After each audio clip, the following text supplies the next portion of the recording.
Kasi itong nagsampa ngayon, hindi naman pro Duterte. Ay lumalabas pa nga, parang pro Marcos.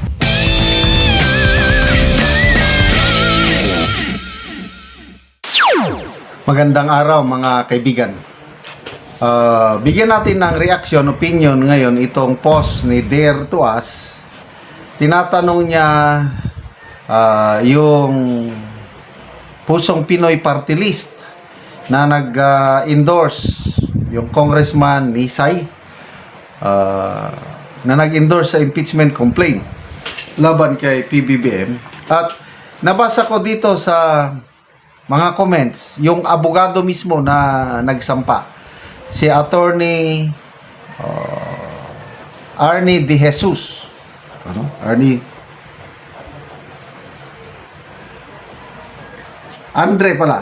Andre De Jesus. Dito sa mga comments nakalagay dito na sabi ni Jess Magbanwa, if you dig deeper, that Andre De Jesus was the legal counsel of First Lady Marcos versus Glenn Chung during the Kibuloy controversy. So, dinig up ko dito. Itong si Attorney De Jesus, Andre De Jesus, filed. Ito sa Google Attorney Andre De Jesus filed a disbarment complaint against Attorney Glenn Chung, but he was acting as a concerned member of the bar, not as a official legal counsel for First Lady Araneta Marcos. Okay. Based on reports from November 2024, Attorney Andre De Jesus, a litigator and university professor, filed the disbarment complaint against Glenn Chung before the Supreme Court on November 13, 2024. The reason: the complaint was filed in response to statements made by Chung during a March 2024 rally where he allegedly threatened to slap First Lady Araneta Marcos back-to-back.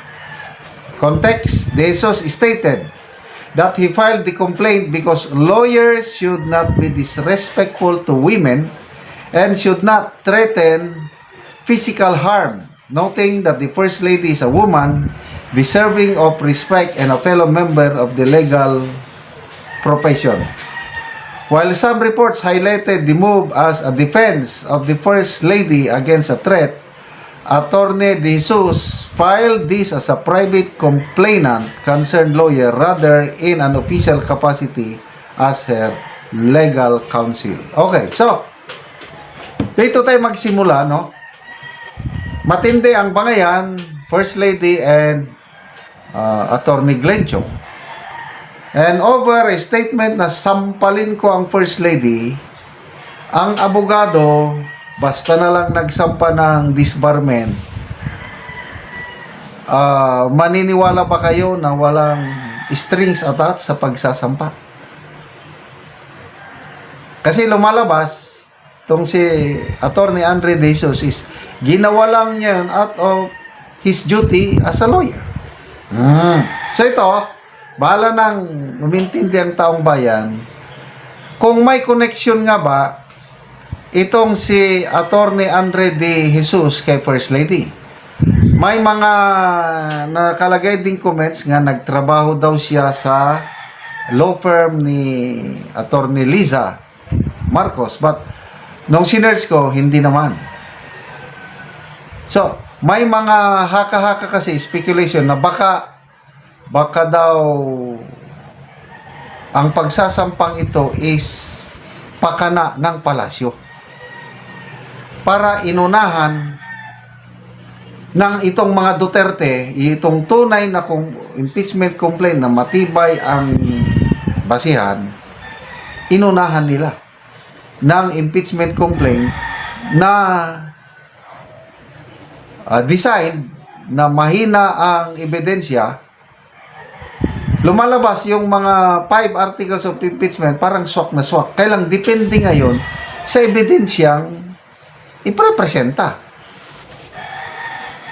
Ngayon, napag-alaman na ang abogadong nagsampa ng impeachment complaint laban kay PBBM ay yun din yung abogado na nagsampa ng disbarment case at laban kay Attorney Glenn Chong. 'Di ba medyo may ano na kahina-hinala? So, grabe, this part of politics. Basta yung nabasa kong comments is baka matatalo yung, di ba, may 1-year bar rule. So, nauna na ito. Eh, anong mangyayari dito sa isasampang impeachment case galing sa mga Duterte? Di ba, ang uunahin itong unang naisampa? Ulitin ko, magaganda yung grounds of impeachment. Pag-kidnap kay PRRD, yung ang Pangulo allegedly ay addictus benedictus, gumagamit ng bawal na gamot according to Senator Amy. Number 3 is yung hindi niya bineto ang mga unprogrammed appropriation sa budget 2023 hanggang 2026. And then number 4, nakatanggap di umano ang Pangulo ng kickbacks. And number 5, yung ICI, ginawa lang para pagtakpan ang mga alyado ng Pangulo. So, kung titignan mo, parang okay, swak na swak. Kailang ebidensya.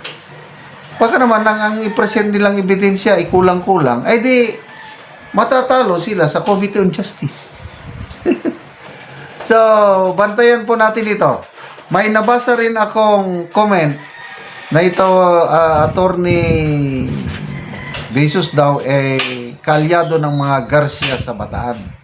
Ang mga Garcia daw, alyado ni Martin Romualdez. So, ibang anggulo ito.